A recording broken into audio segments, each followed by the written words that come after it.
வணக்கம். நான் முருகனிடமே வாஸ்து எஸ்எல்வா பேசுகிறேன்.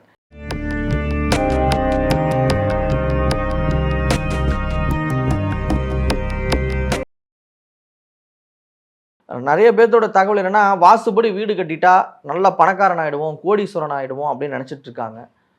வாஸ்து என்பது கோடிகளை கொடுக்குமா? ஏன்னா நிறைய யூடியூப் சேனலில் பார்த்துருப்பீங்க.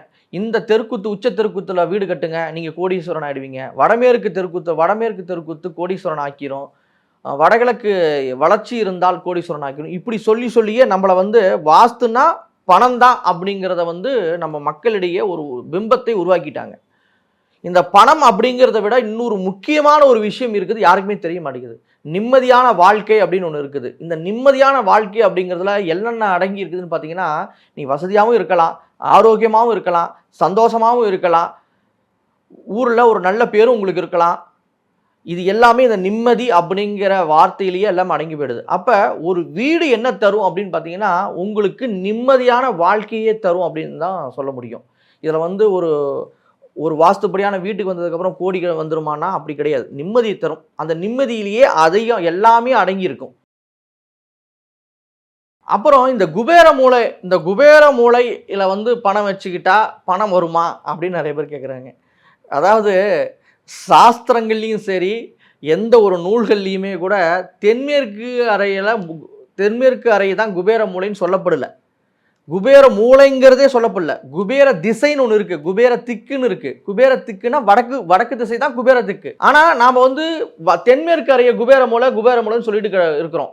என்ன காரணம் அப்படின்னா, நம்ம பெட்ரூம் அங்கே போடுறோம், நம்மளுடைய பணத்தை நம்ம சேஃப்டியாக வச்சுக்கணும், நம்ம பெட்ரூமில் தான் வச்சுக்கணும். அதுக்கு தென்மேற்கு அறை தான்.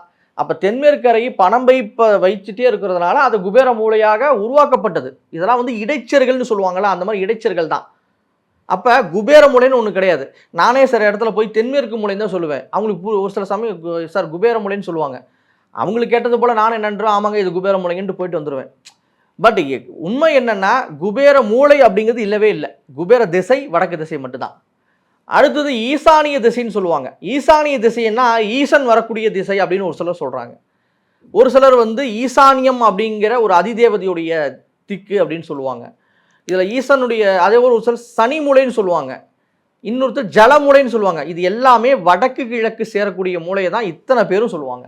நம்ம அப்படி எடுத்துக்கிறதே கிடையாது. இந்த திசையை இந்த மாதிரி அக்னி, ஈசானியம், நைருதி அப்படின்னு நான் எடுத்துக்கிறதே கிடையாது. என்னுடைய கான்செப்டில் நான் வடகிழக்கு மூலை, தென்கிழக்கு மூலை இப்படி தான் நான் எடுத்துக்கிறேன். நீங்கள் அதுக்கு என்ன பேர் வேணால் வச்சுக்கோங்க. என்னை பொறுத்த வரைக்கும் எந்த மூலையில் எந்த மாதிரியான கட்டமைப்பு வேணும் அப்படிங்கிறது தான் என்னுடைய ஒரு கான்செப்ட்.